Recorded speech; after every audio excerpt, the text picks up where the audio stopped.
اللهم صل على سيدنا محمد يا رب صل وسلم دائما ابدا على حبيبي. رمضان کا مہینہ تھا, آپ کہیں سفر پہ جا رہے ہو اور راستے میں افطار کا ٹائم ہو گیا, مجبوری میں آپ نے سائیڈ پہ گاڑی روکی. اب اس وقت آپ کی سب سے بڑی ضرورت کیا ہے؟ بولو. پکوڑے. اس وقت آپ کی سب سے بڑی ضرورت کیا ہے؟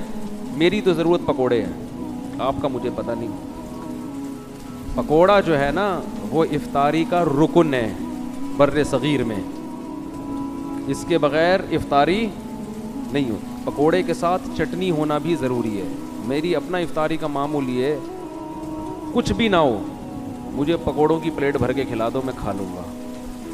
لیکن اگر پکوڑا نہیں ہے تو میں پھر اس افطاری کو افطاری نہیں مانتا. اب آپ لوگ کا مجھے نہیں پتا, لیکن اکثر ایسا ہی ہوتا ہے. تو افطاری میں آپ نے گاڑی سائڈ پہ لگائی, بالکل روڈ میں صحرا میں آپ عجیب منظر دیکھتے ہیں. آپ کی سب سے بڑی ضرورت ہے افطاری. آپ نے دیکھا ایک دسترخوان لگا ہوا ہے, ادھر نیمبو کا شربت. اگر میں شربت پیتا بھی ہوں تو نیمبو کا, لیمن ڈال کے, ورنہ نہیں, ورنہ وہ سنی ٹناٹن بن جاتا ہے نا آدمی میٹھا پی کے, تو لیمن سے تھوڑا کنٹرول ہو جاتا ہے. تو آپ کی سب سے میں اپنی مثال دیتا ہوں نا بار بار, جب مجھے اپنی چیزیں ہی پیش کرنی ہیں تو پھر آپ کو روڈ پہ لے کر کیوں آؤں میں, پھر میں ہی روڈ پہ آ جاؤں. تو میں نے گاڑی روڈ پہ لگائی, مجھے لگ رہی ہے سنی ٹناٹن والی بھوک. ٹھیک, مجھے سنی ٹناٹن والی کیا ہوتا ہے نا, میں ہوں سنی ٹناٹن, مجھے ٹناٹن قسم کی بھوک لگ رہی ہے جو سب کو لگتی ہے افطاری میں. اور مجھے چاہیے لیمن کا شربت, اور مجھے چاہیے پودینے کی چٹنی اور پکوڑے. یہ لوازمات, اس کے علاوہ کھجور تو وہ تو بہت زبردست چیز ہے. تو میں نے دیکھا کہ دسترخوان بچھا ہوا ہے اور پکوڑوں کی پوری پلیٹ رکھی ہوئی ہے, اور لہسن کی چٹنی پودینے والی. اور میں اس لیے بتاتا ہوں کہ ایک ہی تیر سے دو شکار. کبھی کوئی افطاری کی دعوت کرے نا تو وہ اس میں یہ بھی گریوی میں بہت سے, میں مسالے والی بریانی والا جب سے بیان کیا ہے, جب بھی کوئی بریانی کھلاتا ہے مسالے والی, مزہ آ گیا. ہوٹل میں جاؤ تو مسالہ ڈال کے لاتا ہے, ورنہ پہلے نا وہ سفید سفید چاول لے کر آتے تھے. مفتی صاحب ہیں, لوگ سمجھتے ہیں جو ان کے خیال میں جو نیک ہوتا ہے نا وہ پرہیزی کھانے کھاتا ہے.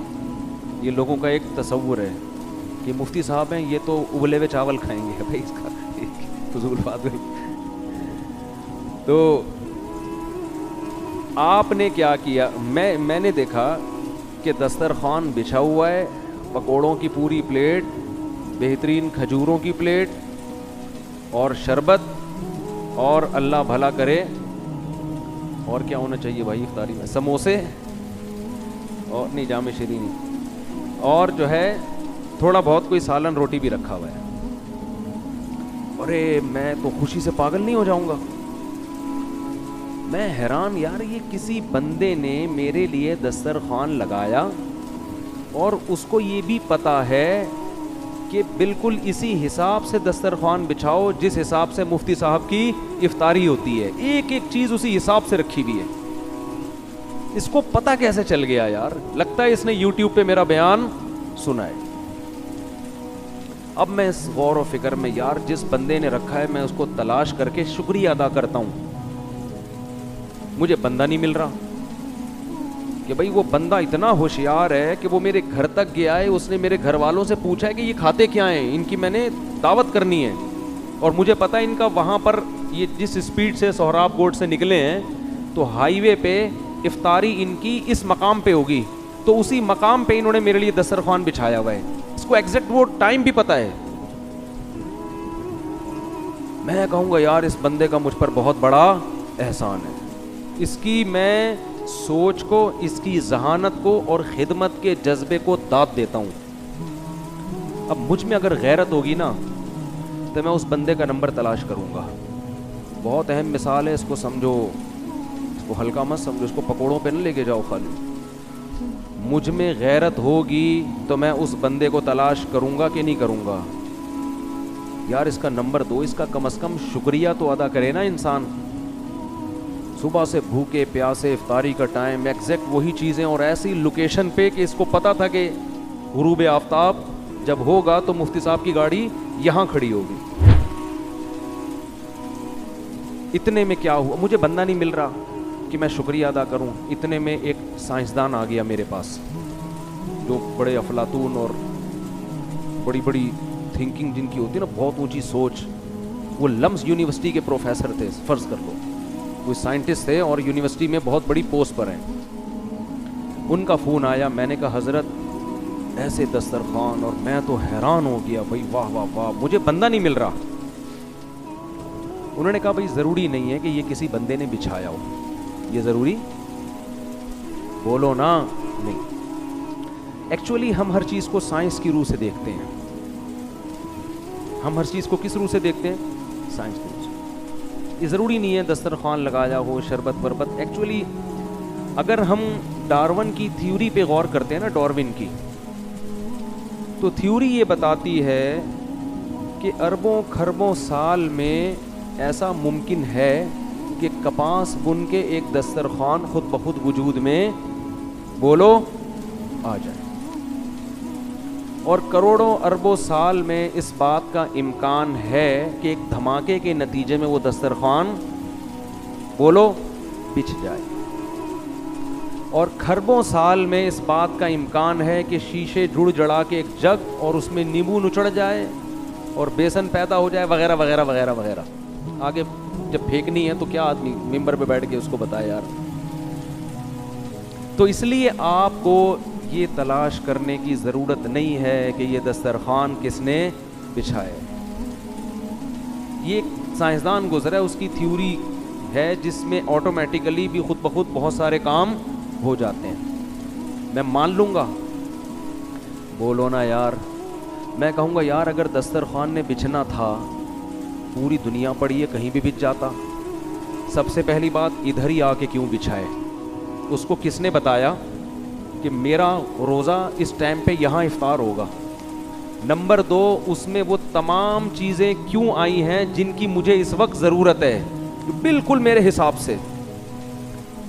لا الہ الا اللہ, خدا کی قسم اس سے زیادہ عجیب کام ماں کے پیٹ میں ہو رہے ہوتے ہیں جب بچہ بن رہا ہوتا ہے. پورے بچے کا اسٹرکچر تیار ہو رہا ہے, آنکھ, ناک, کان, دل, دماغ, جگر, ہر چیز. اور ادھر بچہ دنیا میں آیا اور ماں کی چھاتی میں دودھ پیدا ہو گیا. جیسے ادھر افطاری کا ٹائم ہوا نا, اور دسترخوان پہ کیا رکھے ہوئے ہیں؟ پکوڑے. بھائی یہ آٹومیٹیکلی اگر ہو رہا ہوتا تو یہ بچے کے پیدا ہوتے ہی ماں کی چھاتیوں میں دودھ کیوں آ رہا ہے؟ پیدا ہونے سے پہلے کیوں نہیں آ رہا ہے بھائی؟ میں کہوں گا نا یونیورسٹی کے پروفیسر سے کہ اگر یہ دسترخوان خود سے بچھا ہے تو 2 گھنٹے پہلے بچ جاتا نا. ادھر میری گاڑی ادھر آ کے ٹھک کر کے رکی اور ادھر وہیں پہ ایگزیکٹ اسی ٹائم پہ کیوں ہے یہ؟ اس کا مطلب جس نے یہ دسترخوان بچھایا ہے اس کو میری ضرورتوں کا علم ہے. دسترخوان پہ پکوڑوں کا سج جانا اتنا عجیب نہیں ہے جتنا بچے کے پیدا ہوتے ہی اس کی ضرورت کے لیے ماں کی چھاتیوں میں فوراً دودھ کا اتر جانا, اس سے زیادہ عجیب ہے. کیونکہ مجھے پکوڑوں کی اتنی ضرورت نہیں ہے جتنی بچے کو پیدا ہوتے ہی دودھ کی ضرورت ہے. جس حساب سے بچہ پیدا ہو رہا ہے اسی حساب سے اسی کوانٹٹی اور کوالٹی کے حساب سے ماں کی چھاتیوں میں دودھ آ رہا ہے. ایسے موقع پہ بچے کو چاہیے کہ جب وہ بڑا ہو جائے تو وہ غور کرے کون تھا جس نے پیدا ہوتے ہی میری ماں کی چھاتیوں میں دودھ پیدا کر دیا. وہ تلاش کرے اس رب کو جو یہ کام کر رہا ہے. اگر وہ رب کو تلاش نہیں کرتا اور وہ کہتا ہے یہ خود بخود ہوا ہے, تو اللہ کی قسم اس سے بڑا ناشکرا دنیا میں کوئی بھی نہیں ہے. نہیں آ رہی بات میرا خیال.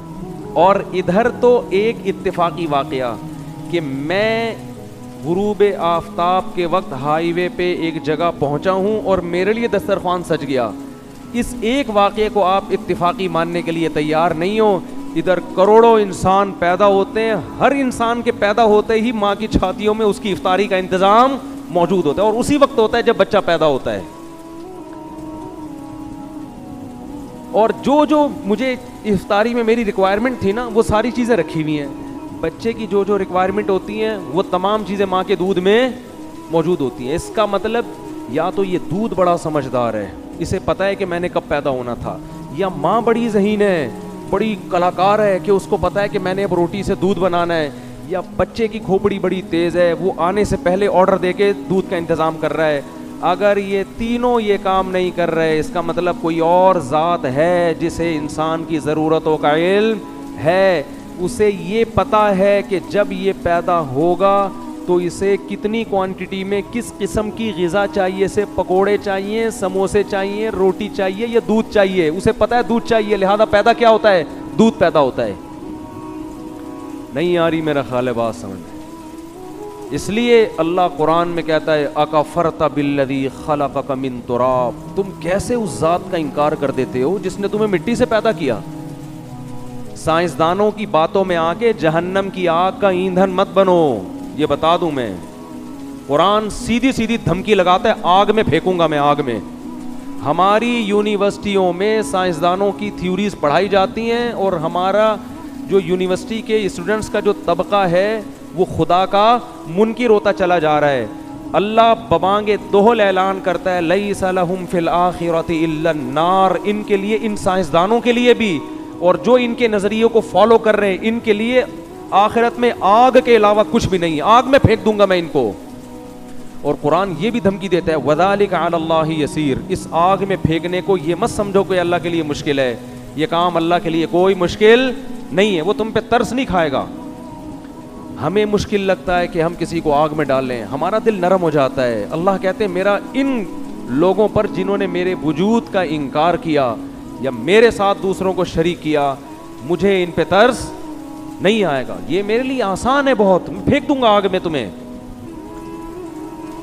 تو بھائی اپنے ایمان کو. طارق مسعود صاحب کے بیانات سننے کے لیے youtube.com/مفتی طارق مسعود کو سبسکرائب کریں, اور اگر آپ لائیو ویڈیو کو کبھی بھی مس نہیں کرنا چاہتے ہیں تو سبسکرائب کرنے کے بعد بیل آئیکن پہ کلک کرنا مت بھولیں. جزاک اللہ.